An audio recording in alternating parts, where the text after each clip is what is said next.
Дали на повидок е нов координиран напад врз председателот Ѓорѓе Иванов со цел да се изврши притисок за промена на неговите политики, одлуки и ставови.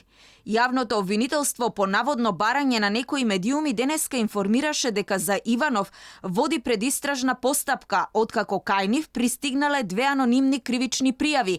Едната од Иванов не го потпишал законот за јазици, а втората, бидејќи председателот не ставил параф на договорот од Преспа.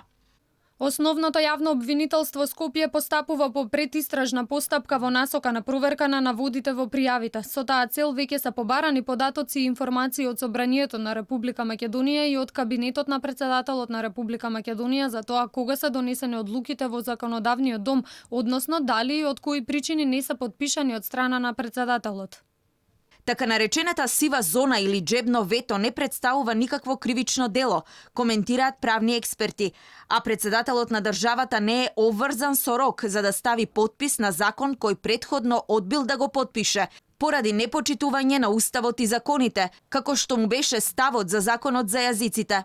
Дополнително, џебното вето не представува никакво кривично дело.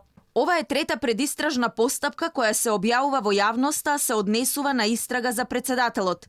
Истрагата на СЈО за наводно потекло на имот, кога председателот ја објави групната аболиција во 2016 година, доживеа фијаско.